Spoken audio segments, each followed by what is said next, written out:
சேலத்தில் ஆதரவற்றோர் அமைப்பு ஒன்று ஆதரவற்றவர்களின் பசியை போக்க தம்மால் இயன்றதை செய்து வருகிறது. சேலம் உணவு வங்கி என்ற பெயரில் செயல்பட்டு வரும் இந்த அமைப்பில் 90 தன்னார்வலர்கள் சேவையாற்றி வருகின்றனர். பல்வேறு பணிச்சுமைகளுக்கு மத்தியில் ஏழ்மையில் பரிதவிப்பவர்களுக்கு இவர்கள் நாள்தோறும் இலவசமாக உணவளித்து வருகின்றனர். ஆதரவற்றவர்களுக்கு உணவு அளிப்பதோடு மட்டுமல்லாமல் அவர்கள் உடல்நலம் குன்றும் போது மருத்துவ சிகிச்சைக்கும் உதவி புரிகின்றனர்.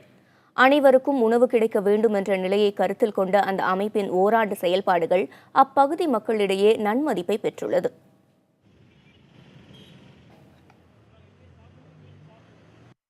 பெற்றவங்க மகன்களால் கைவிடப்பட்டவங்களுக்கு அனாதைகளாக இப்படி இருக்காங்க. அவங்களுக்கு ஆதரவு நாங்கள் கொடுக்கணும். அதே சமயத்தில் அவங்களுக்கு பசி, உடம்பு சரியில்லை அப்படின்னாக்கா ஹாஸ்பிட்டலுக்கு கூப்பிட்டு போய் வைத்தியமும் பார்த்துட்ருக்கோம்.